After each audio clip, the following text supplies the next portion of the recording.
Le message est arrivé à 15h47 un mardi, juste au moment où je terminais une invention de bac avec mon élève particulier. Chloé, âgée de 16 ans, avait du mal avec le doigté de la mesure 12 quand mon téléphone a vibré sur le banc du piano à côté de moi. Et vendu ton piano pour 475 €. Nous avons besoin de l'argent. Ne fais pas de scandale, Julien. J'ai fixé l'écran pendant exactement 10 secondes avant que mon élève ne remarque mon immobilité soudaine. Mademoiselle Dubois, ça va? Je me suis forcé à sourire et j'ai glissé le téléphone dans la poche de ma veste. Retravaillons ce passage de la main gauche, Chloé. Souviens-toi, tout est dans le mouvement du poignet. Mais mon esprit n'était plus à bac. Il était fixé sur le Pleyel modèle 3 de 1925 qui se trouvait dans le salon de mes parents depuis 3 ans. Le piano que je restaurais pièce par pièce. Le piano que mon grand-père m'avait légué dans son testament. Le piano d'une valeur de 2,7 millions d'euros que mon frère venait de vendre pour 475 €. Après le départ de Chloé, je me suis assise seule dans mon studio et j'ai répondu.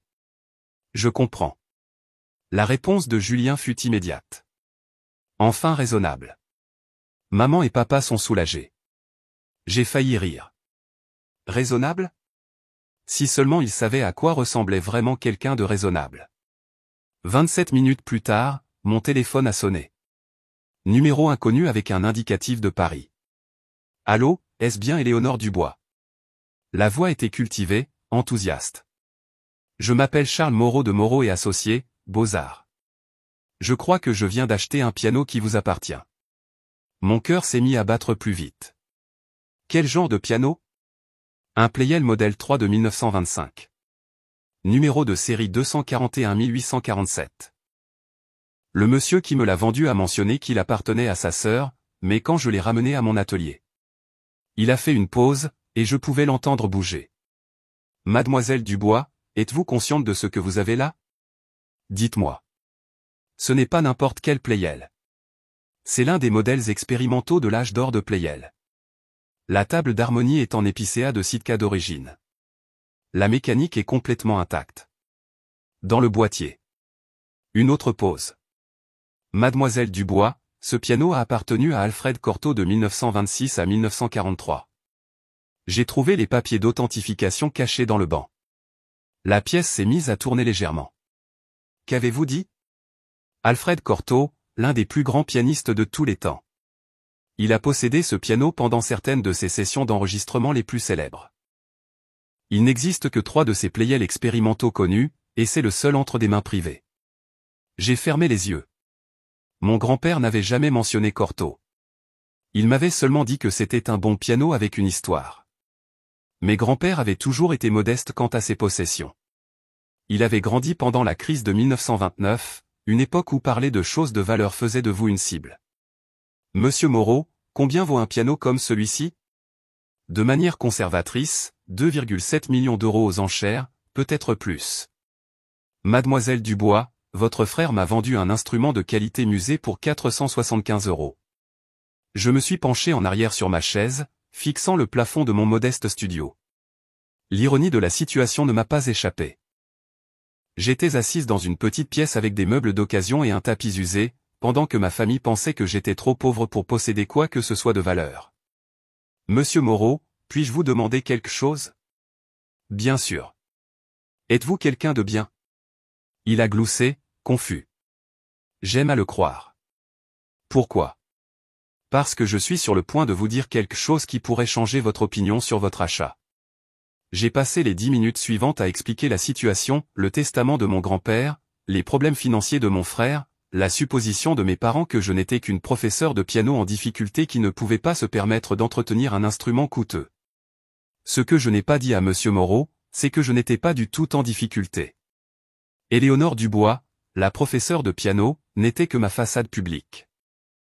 En réalité, j'étais Éléonore Dubois, la compositrice, dont les œuvres symphoniques avaient été jouées par l'Orchestre de Paris, l'Orchestre national de France et l'Orchestre symphonique de Londres.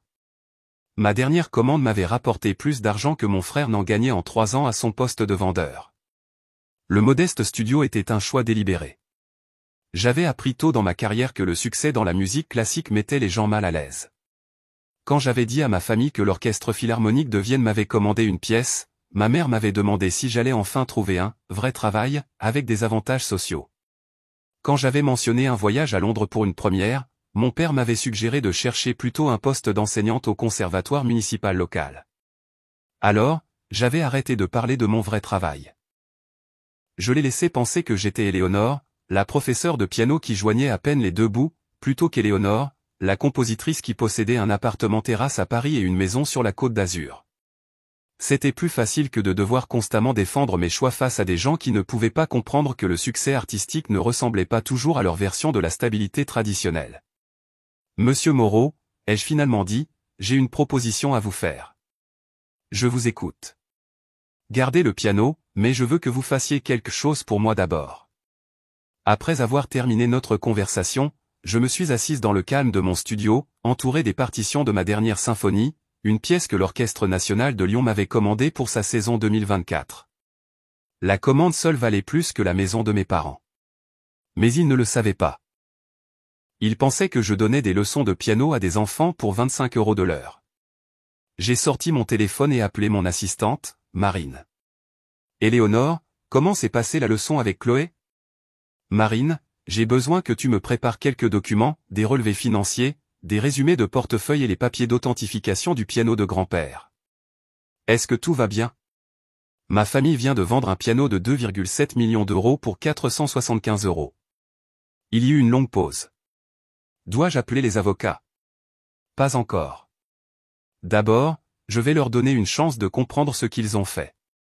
2 heures plus tard, je me tenais sur le perron de mes parents à Versailles, tenant un portefeuille en cuir qui allait changer la perception que ma famille avait de tout. La maison était exactement la même que dans mon enfance, une belle meulière avec des volets noirs, une pelouse parfaitement entretenue et un garage pour 2 voitures que Julien utilisait comme entrepôt pour sa dernière entreprise ratée. Ma mère a ouvert la porte, arborant l'expression inquiète qu'elle portait constamment depuis le 3e échec commercial de Julien en 5 ans. « Éléonore, que fais-tu ici? Julien a dit que tu étais contrariée pour le piano. Je peux entrer, maman? » Elle s'est écartée, et j'ai pu voir mon père dans son fauteuil habituel, lisant les Échos avec la concentration intense de quelqu'un qui comprenait les chiffres mais n'avait jamais vraiment réussi à les faire fonctionner en sa faveur. Julien était affalé sur le canapé, faisant défiler son téléphone avec l'expression satisfaite de quelqu'un qui pensait avoir résolu un problème majeur. Le salon me semblait plus petit que dans mes souvenirs. L'espace où le Playel avait trôné pendant 3 ans était maintenant occupé par une table pliante couverte des papiers d'affaires de Julien, des factures, des contrats et ce qui ressemblait à une pile d'avis de retard. « Éléonore, » dit papa sans lever les yeux de son journal. « Nous sommes désolés pour le piano, mais Julien avait besoin d'argent pour le loyer.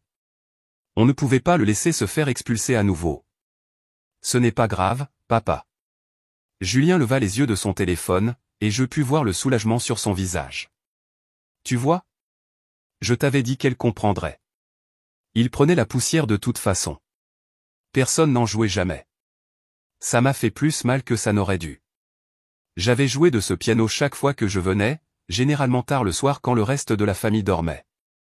Certaines de mes meilleures compositions avaient commencé par des improvisations nocturnes sur ses touches. Mais il ne l'avait jamais remarqué parce qu'il n'était jamais réveillé pour l'entendre. D'ailleurs, continua Julien, ce n'est pas comme si tu avais les moyens de l'entretenir correctement. Ces vieux pianos nécessitent un accordage constant, une climatisation, toutes sortes de choses coûteuses. Je me suis assise en face de lui et j'ai posé le portefeuille sur la table basse. « Julien, à qui as-tu vendu le piano ? » « À un antiquaire de la ville. » Le type semblait savoir de quoi il parlait. Il a dit que c'était une belle pièce mais qu'elle avait besoin de travaux. Quel était son nom? Moreau quelque chose. Charles Moreau, je crois. Pourquoi? J'ai ouvert le portefeuille et sorti le premier document, la carte de visite de Charles Moreau et une biographie détaillée. Charles Moreau de Moreau et Associés, Beaux-Arts. L'un des marchands de piano les plus respectés au monde. C'est lui que l'Opéra Garnier appelle quand ils ont besoin d'authentifier des instruments historiques. Julien haussa les épaules, mais je pouvais voir l'incertitude poindre dans son expression. Et alors? Et alors, il m'a appelé après avoir ramené le piano à son atelier. Mon père leva enfin les yeux de son journal. Il t'a appelé? Pourquoi? Pour me dire ce que vous lui aviez réellement vendu. J'ai tendu à Julien les papiers d'authentification. Ceux-ci étaient cachés dans le banc du piano. Monsieur Moreau les a trouvés lors de son inspection initiale. J'ai observé le visage de Julien pendant qu'il lisait. Son expression est passée de la confusion à l'incrédulité, puis à quelque chose qui approchait la panique. Ça dit que le piano a appartenu à Alfred Cortot. C'est exact. Ma mère s'assit lourdement sur la chaise à côté de mon père. Qui est Alfred Cortot? L'un des plus grands pianistes de tous les temps, maman. Il a possédé le piano de grand-père de 1926 à 1943, l'a utilisé pour certains de ses enregistrements les plus célèbres. La pièce était silencieuse, à l'exception du tic-tac de l'horloge de grand-père dans le coin, une autre antiquité ayant appartenu à mon grand-père, mais que Julien n'avait heureusement pas décidé de vendre. Éléonore, dit lentement mon père, combien vaut un piano comme celui-là? J'ai sorti le document d'expertise officielle et le lui ai tendu. L'entête provenait de Pleyel et compagnie eux-mêmes, et l'évaluation était signée par leur expert en chef de la restauration. Le chiffre au bas de la page lui a littéralement coupé le souffle. 2,7 millions d'euros. C'est l'estimation conservatrice, dis-je doucement. Aux enchères, avec la provenance Cortot, il pourrait valoir beaucoup plus. Julien regardait les papiers comme s'ils pouvaient prendre feu spontanément. Mais je n'ai eu que 475 euros. Parce que tu as vendu un instrument de qualité musée à quelqu'un qui a supposé que tu savais ce que tu vendais. Ma mère était pâle, ses mains tremblaient légèrement en tendant la main vers l'expertise. Éléonore, nous n'en avions aucune idée. Ton grand-père n'a jamais rien dit sûr. Grand-père ne connaissait pas non plus le lien avec Cortot, mais il savait qu'il avait de la valeur. C'est pourquoi il me l'a légué spécifiquement dans son testament. Julien se leva brusquement, faisant les 100 pas jusqu'à la fenêtre qui donnait sur le jardin où nous avions joué enfant. Il faut le récupérer. Il faut dire à ce type, Moreau, qu'il y a eu une erreur. En fait, dis-je, non. Tout le monde se tourna vers moi. Monsieur Moreau a fait un achat légal. Tu as offert le piano pour 475 euros, il a accepté. Le fait que tu ne connaissais pas sa valeur n'invalide pas la vente. Julien se retourna, le visage rouge. Alors, on perd presque 3 millions d'euros parce que je ne savais pas? Tu perds presque 3 millions d'euros parce que tu as vendu quelque chose qui ne t'appartenait pas, les mots sont restés en suspens dans l'air, comme de la fumée. Le visage de mon père passa de la confusion à la colère, puis à quelque chose approchant la honte. Comment ça ne lui appartenait pas? J'ai sorti la copie du testament de mon grand-père, surlignée en jaune à l'endroit où il mentionnait spécifiquement le piano. Grand-père m'a légué le piano. Julien n'avait aucun droit légal de le vendre. Mais il était dans notre maison, protesta ma mère. Il est ici depuis 3 ans. Parce que je vous ai demandé de le garder ici pendant que j'établissais ma carrière et que je voyageais pour le travail. Je payais pour son entretien, son assurance, et même le système de climatisation que papa a installé dans le salon. Cela a attiré l'attention de mon père. C'est toi qui payais pour la climatisation? Les factures mensuelles allaient à mon comptable. Je couvre les coûts pour maintenir le piano en bon état depuis le jour de son arrivée. Julien se rassit lourdement, passant ses mains dans ses cheveux. Éléonore, je suis désolé. Je pensais. Nous pensions. Qu'il prenait juste de la place. Je pensais que tu n'en voulais pas, tu n'as jamais demandé ce que je voulais. Tu n'as jamais demandé si je pouvais me permettre l'entretien. Vous avez juste supposé que, parce que je donne des leçons de piano, je devais être fauché. Eh bien, ne l'es-tu pas? La question venait de mon père, et elle n'était pas méchante, il semblait sincèrement confus. J'ai failli rire. Non, papa, je ne suis pas fauché. Mais tu vis dans ce petit appartement, tu conduis cette vieille voiture et tu parles toujours de faire un budget. Parce que je suis prudente avec l'argent. Parce que j'ai appris en te regardant lutter quand ton entreprise a fait faillite en 2018. Parce que je ne crois pas qu'il faille dépenser de l'argent juste pour impressionner les gens. Ma mère se pencha en avant. Éléonore, si tu n'es pas en difficulté, pourquoi n'as-tu pas aidé Julien avec son loyer? Parce que Julien n'a jamais demandé d'aide. Il a juste pris quelque chose qui m'appartenait et l'a vendu. On peut arranger ça, dit fermement mon père, le solutionneur de problèmes en lui refaisant surface. Nous allons appeler ce type, Moreau, lui expliquer la situation. Il comprendra sûrement. J'ai souri. Je l'ai déjà appelé, papa. Et j'ai sorti un chèque de banque de mon sac à main, le posant sur la table basse pour que tout le monde puisse le voir. 2 700 000 €. À l'ordre d'Éléonore Dubois. Ma mère a littéralement chuchoté, « Il t'a payé ?» Il m'a payé. Julien regardait le chèque comme si c'était un mirage. Mais pourquoi?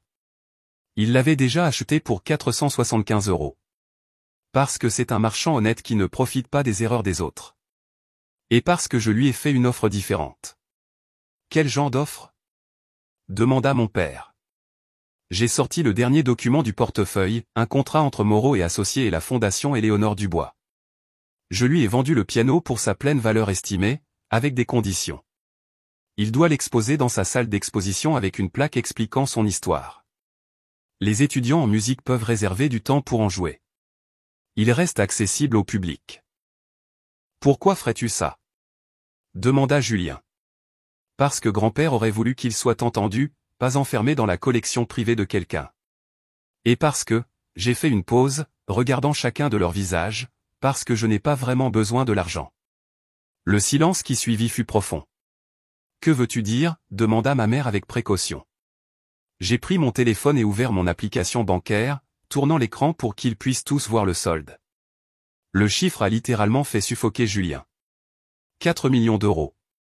Ce n'est que mon compte courant, dis-je doucement. Mon portefeuille d'investissement est beaucoup plus important.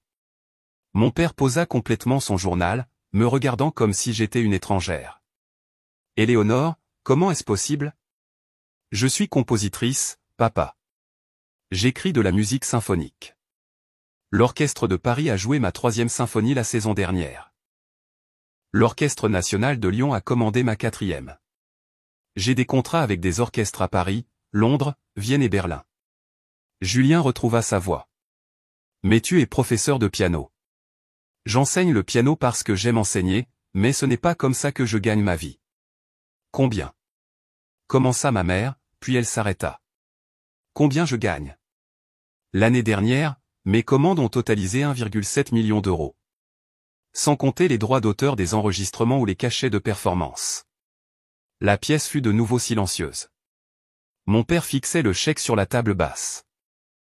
Ma mère me fixait, et Julien fixait son téléphone comme s'il pouvait contenir des réponses. Pourquoi ne nous as-tu rien dit? Demanda enfin mon père. J'ai regardé autour du salon où j'avais grandi, les photos de famille sur la cheminée, l'espace où le piano de mon grand-père avait trôné pendant 3 ans pendant que je payais des milliers d'euros pour le maintenir en parfait état.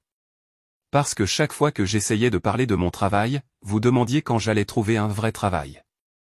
Parce que quand je mentionnais des voyages pour des concerts, vous suggériez que je trouve quelque chose de plus stable. Parce que vous sembliez penser qu'être une artiste signifiait être fauché. Les yeux de ma mère se remplirent de larmes. Nous essayons de t'aider. Je sais, mais je n'avais pas besoin d'aide. J'avais besoin que vous ayez confiance en ma capacité à gérer ma propre vie. Alors, quand tu disais que tu faisais un budget. Commença mon père. Je faisais un budget pour une nouvelle maison sur la Côte d'Azur. Quand j'ai dit que je ne pouvais pas me permettre de partir en vacances avec vous l'été dernier, c'était parce que j'enregistrais un album avec l'Orchestre symphonique de Londres. Julien était toujours en train de digérer l'information. Alors, qu'est-ce qui se passe maintenant? Maintenant, tu apprends que les actions ont des conséquences. Tu as volé et vendu un instrument de plusieurs millions d'euros. C'est un vol qualifié. C'est un crime. Éléonore. Commença mon père, mais j'ai levé la main. Cependant, comme j'ai été entièrement dédommagé et que M. Moreau est satisfait de son achat, je ne porte pas plainte. Mais c'est la dernière fois que l'un de vous prend des décisions concernant mes biens sans me le demander. Nous comprenons, dit rapidement ma mère. Vraiment? Parce que ce n'est pas seulement une question de piano. C'est une question de respect, de me voir comme une adulte capable de gérer ses propres affaires. Je me suis levé et j'ai rassemblé les documents, laissant le chèque sur la table. Je vais vous laisser ça pour ce soir. Pourquoi? Demanda Julien. Parce que je veux que vous réfléchissiez à ce qui a failli se produire. Vous avez failli voler près de 3 millions d'euros à votre sœur parce que vous avez supposé qu'elle était trop peu brillante pour posséder quoi que ce soit de valeur. Éléonore, nous sommes désolés, dit mon père. Nous n'avions aucune idée que tu réussissais si bien. C'est exactement le problème, papa. Vous n'avez jamais demandé. Vous avez simplement supposé que, parce que ma vie est différente de la vôtre, elle devait être mauvaise. Je me suis dirigé vers la porte, puis je me suis arrêté. Oh, et Julien, Monsieur Moreau a tes coordonnées dans ses dossiers. Si jamais tu essaies de vendre à nouveau quelque chose qui m'appartient, il appellera la police immédiatement. Tout comme tous les autres marchands réputés du pays. Éléonore, attends, appela ma mère. Et nous? Est-ce que ça va aller entre nous? Je me suis retourné pour les regarder, mon frère, qui m'avait volé sans l'ombre d'une hésitation parce qu'il supposait que je n'avais rien qui vaille la peine d'être volé, mes parents, qui l'avaient encouragé parce qu'ils pensaient que je ne pouvais pas me permettre de posséder quelque chose de valeur. Mais j'ai aussi vu la honte sur leur visage, la confusion et le regret sincère. C'étaient les gens qui m'avaient élevé, soutenu ma première éducation musicale, conduite aux leçons et au récital même lorsque l'argent était rare. Nous sommes une famille, ai-je finalement dit. Mais les choses vont être différentes à partir de maintenant. Différentes comment? Différentes dans le sens où vous allez commencer à me traiter comme l'adulte à succès que je suis depuis 5 ans. Différentes dans le sens où vous allez demander avant de faire des suppositions sur ma vie. Et différentes dans le sens où si vous avez besoin d'aide, vous la demandez au lieu de la prendre. 3 jours plus tard, ma mère a appelé. Éléonore, j'ai réfléchi à ce que tu as dit. Et j'ai cherché tes symphonies en ligne. J'ai trouvé des enregistrements sur Spotify. Sa voix était chargée d'émotion. Ma chérie, je n'en avais aucune idée. Elles sont magnifiques. J'étais assise dans mon appartement terrasse, regardant le jardin du Luxembourg, travaillant sur l'orchestration d'une pièce qui serait créée à la salle Pleyel dans 6 mois. Merci, maman. J'ai aussi trouvé des articles sur toi. Des critiques du Monde, des interviews dans des magazines de musique classique. Il te qualifie de l'une des compositrices les plus prometteuses de sa génération. Je fais juste ce que j'aime. Mais pourquoi ne nous as-tu rien dit? Pourquoi ne nous as-tu pas montré ces articles, ces enregistrements? J'ai posé mon crayon et me suis penché en arrière sur ma chaise. Parce que lorsque j'essayais de partager mon enthousiasme pour une bonne critique, vous changiez de sujet pour me demander si j'avais pensé à postuler pour des emplois au rectorat local. Quand je mentionnais qu'une symphonie avait été bien accueillie, vous suggériez que j'utilise mes compétences musicales pour enseigner à l'école primaire. Nous nous inquiétions pour ta sécurité financière. Je comprends ça, mais j'avais besoin que vous ayez confiance en ma capacité à créer ma propre sécurité. Éléonore, je suis fier de toi. Je suis désolé que nous ayons mis si longtemps à le dire. Une semaine plus tard, Julien a appelé. Éléonore, j'ai réfléchi à l'argent, le chèque que tu as laissé. Qu'y a-t-il? Je ne peux pas le prendre. Pas la totalité. Je sais que j'ai tout gâché, mais prendre près de 3 millions d'euros à ma sœur. Ce n'est pas la personne que je veux être. J'étais surprise. Que proposes-tu? Garde la plus grande partie, mais laisse-moi en prendre assez pour me remettre sur pied correctement. Pas seulement pour payer le loyer, mais peut-être pour retourner à l'école, apprendre quelque chose qui m'intéresse vraiment au lieu de sauter d'un plan pour devenir riche rapidement à un autre. Qu'est-ce qui t'intéresse? La musique. En fait, j'ai écouté tes symphonies et je n'avais aucune idée à quel point la composition était complexe. J'aimerais mieux comprendre. Peut-être apprendre l'ingénierie du son, travailler avec des studios d'enregistrement. 2 mois plus tard, Julien a commencé les cours au Conservatoire de Paris. Mon père, quant à lui, était devenu mon agent publicitaire officieux, racontant à tous ceux qu'il rencontrait l'histoire de sa fille, la compositrice. Ma mère avait commencé à assister à des concerts symphoniques locaux, m'envoyant des photos de salles de concert de toute la Provence. 6 mois plus tard, lorsque l'Orchestre de Paris a créé ma 4e symphonie, toute ma famille était dans le public. Julien, qui s'était découvert un véritable talent pour l'ingénierie du son, a aidé à enregistrer la performance. Mes parents étaient assis au premier rang, des larmes coulant sur leurs joues alors qu'ils entendaient la musique que leur fille avait créée, interprétée par l'un des plus grands orchestres du monde. Après la représentation, alors que nous nous trouvions dans le hall, entourés de musiciens, de critiques et d'autres compositeurs, mon père m'a pris à part. Éléonore, je dois m'excuser. Papa, nous avons déjà réglé ça. Non, laisse-moi finir. Je dois m'excuser non seulement pour ce qui s'est passé avec le piano, mais pour toutes ces années où je ne t'ai pas vu, pas vraiment vu. J'étais tellement inquiet pour ta sécurité financière que j'ai manqué le fait que tu avais déjà créé quelque chose de bien plus précieux que la sécurité. Tu avais créé de l'art. Je l'ai serré dans mes bras, là, dans le hall de la Philharmonie de Paris, entouré par le son de ma musique qui résonnait encore dans la salle de concert. Je t'aime, papa. Je t'aime aussi. Et je suis fier de toi, non seulement parce que tu as du succès, mais parce que tu as choisi de construire quelque chose de beau dans le monde. 1 an plus tard, j'ai créé la Fondation Éléonore Dubois pour les jeunes compositeurs. Financée en partie par la vente du piano de mon grand-père, la Fondation offre des bourses et du mentorat aux compositeurs en herbe issus de familles à faible revenu, des enfants qui aiment la musique mais dont les parents s'inquiètent des réalités financières d'une carrière artistique. Tous les quelques mois, je visite la salle d'exposition de Monsieur Moreau pour jouer du piano de grand-père, désormais exposé avec une plaque qui dit « Le Pleyel de Cortot, en prêt permanent de la Fondation Éléonore Dubois », à la mémoire de tous les rêveurs qui ont compris que certaines choses ont plus de valeur que l'argent. C'est exactement là que le piano doit être entendu, apprécié, inspirant la prochaine génération de musiciens qui, autrement, n'auraient peut-être jamais la chance de toucher un instrument de ce calibre. Tout comme j'avais enfin trouvé ma place, être vu et apprécié pour exactement qui j'avais toujours été.